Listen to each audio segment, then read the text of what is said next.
Bem, pessoal, sejam bem-vindos. Nessa aula eu gostaria de mostrar para vocês como reconhecer as principais sequências de ressonância magnética do encéfalo. Falaremos inicialmente das sequências mais básicas, no próximo vídeo, numa próxima aula, das demais sequências do encéfalo e depois, na terceira aula, das sequências da ressonância musculoesquelética, ressonância do abdômen e assim por diante. Isso porque, antes de partirmos para a anatomia e principalmente para as doenças na avaliação por ressonância, é óbvio que eu preciso identificar essas sequências e saber para que serve cada uma delas. Esse é, sem dúvida, o principal entrave para quem começa a estudar o método, começa a querer analisar os exames de ressonância. Como é que eu identifico o que é um T1, como é que eu identifico o que é uma difusão, um T2 flare e assim por diante. Então é isso que falaremos nessa aula. Antes disso, eu gostaria de mostrar para vocês a peça anatômica do cérebro, onde é clara a distinção entre substância substância branca e a substância cinzenta. Substância cinzenta está presente no córtex e nos núcleos da base. Córtex e núcleos da base. E a substância branca, como o próprio nome já diz, ela é esbranquiçada pela presença da mielina e compõe justamente esse tecido intermediário aqui entre o córtex e os núcleos da base. Okay? Essa distinção é essencial para o reconhecimento das sequências como venenos. Isso porque, no estudo do encéfalo, por ressonância magnética, nós temos duas ponderações utilizadas. Guarde só isso, ponderação T1 e ponderação T2. Na oportunidade adequada, a gente vai tentar explicar nas aulas de física como que são essas ponderações e o que são as sequências. Mas por enquanto, guarde só isso, ponderação T1 e ponderação T2. Nas sequências ponderadas em T1 no encéfalo, e a principal delas é o spin echo, que é essa daqui, sempre você vai ter a substância branca, branca, e a substância cinzenta, cinza. Por isso que eu digo que as sequências T1 são as mais anatômicas. E você vai guardar assim, T1 é mais anatômico, portanto T1 tem substância branca, branca e substância cinzenta, cinza. Essa é a característica da sequência T1. Outras características secundárias. O líquor e o edema são hipointensos, ou seja, aparecem escuros na imagem. O líquor e o edema. Veja que tem líquor aqui dentro do ventrículo, aparece o hipossinal. Mas essa não é a característica principal das sequências ponderadas em T1. A característica principal é que a substância branca é branca e a substância cinzenta é cinza. Além disso, eu vou ver aqui a gordura da calvária, a gordura do couro cabeludo, com hipersinal, né?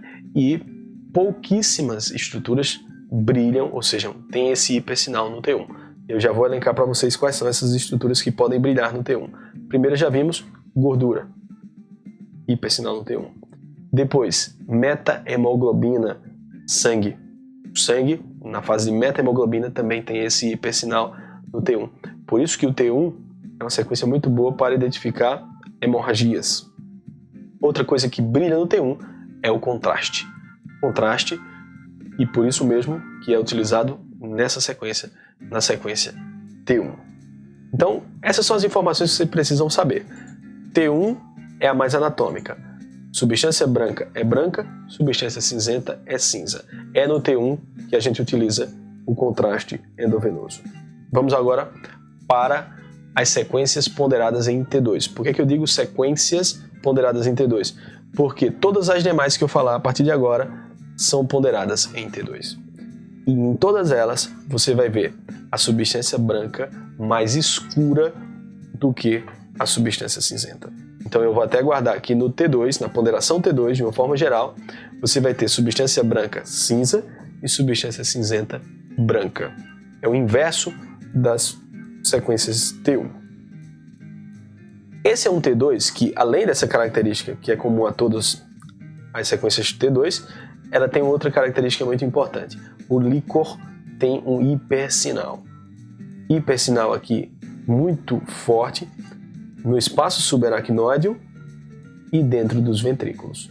Então esse é o que eu vou chamar de T2 padrão, ou T2 espinheco fecha espinheco, mas guardem só como T2 padrão, ou T2.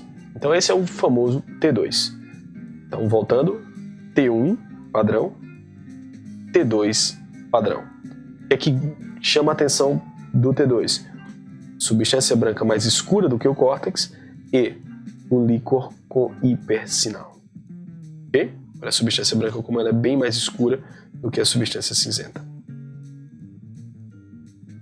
Essa é uma sequência muito boa para a avaliação das estruturas cavitárias, que contém líquido, e de lesões císticas. Também é uma sequência boa, como veremos, para identificar edema, desmielinização, mas não é a principal. Agora, olha essa outra sequência. Ela tem um líquor com hipossinal, ok?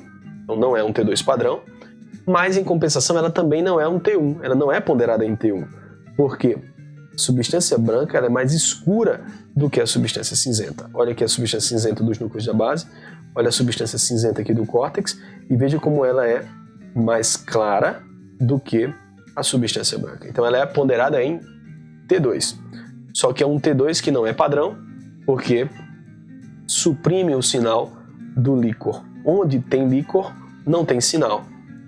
Onde tem líquor, você vê uma área sem sinal, preta. Então esse é um T2 com supressão de líquor, ou seja, é o flare. Então o que é um flare? É um T2 onde eu enxugo o líquor. Qual é o sentido disso? Nós vimos que o T2 de uma forma geral vai brilhar, vai evidenciar para a gente áreas de líquido.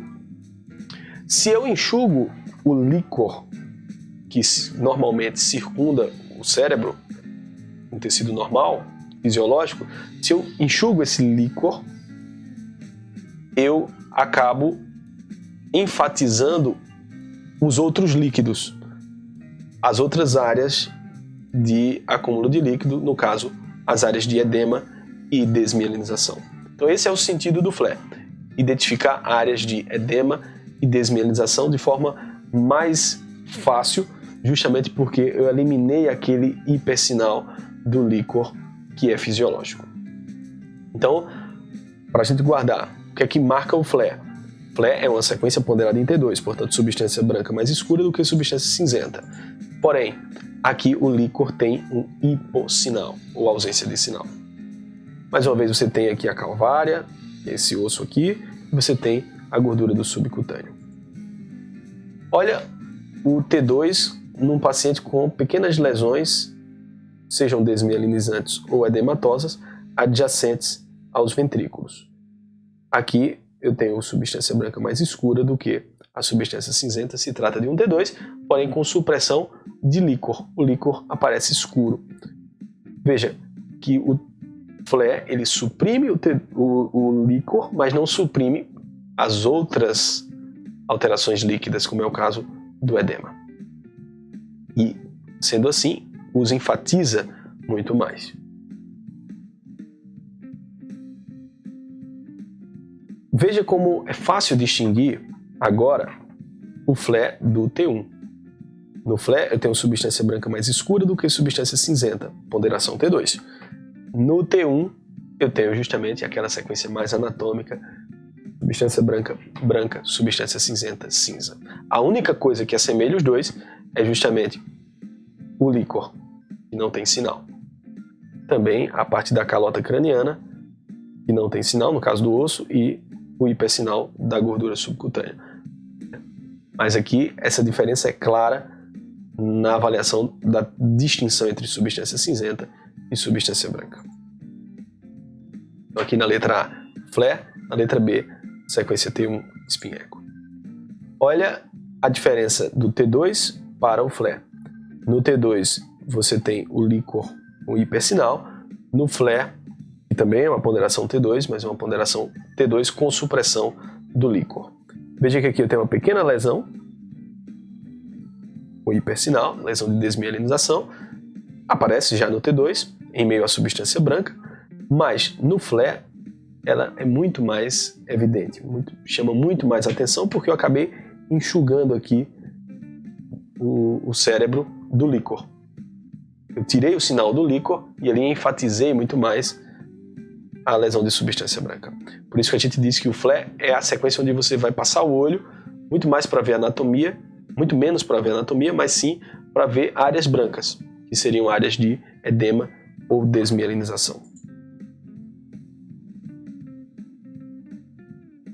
Olha esse caso. Você tem aqui um T2 padrão, onde o líquor está brilhando, tanto no espaço subaracnoide como dentro dos ventrículos. E se você parar para ver com cuidado, aparece aqui uma área de hipersinal no subcórtex, né, da região occipital. Então essas áreas de hipersinal estão aqui também perto dos ventrículos, são áreas de edema ou desmielinização. Mas veja, quando eu faço flare, essas áreas aparecem de forma muito mais evidentes.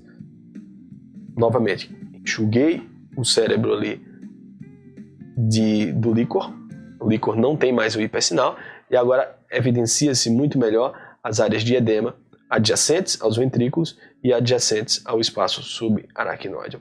Essa é a grande função do flare. Não é aqui a função do flare ver a anatomia, não. Apenas ver áreas brancas, que seriam então de edema ou de desmielinização. Então essa é a distinção aqui entre sequência T2 padrão ou spin echo e o T2 flare. Caracterização do edema e da desmielinização é muito melhor no flare. Mais uma vez aquela imagem só para vocês não confundirem mais flare com T1. Não tem como confundir. Essa é uma sequência flare, substância branca mais escura. Essa é uma sequência ponderada em T1, que é a mais anatômica, substância branca, substância cinzenta, cinza.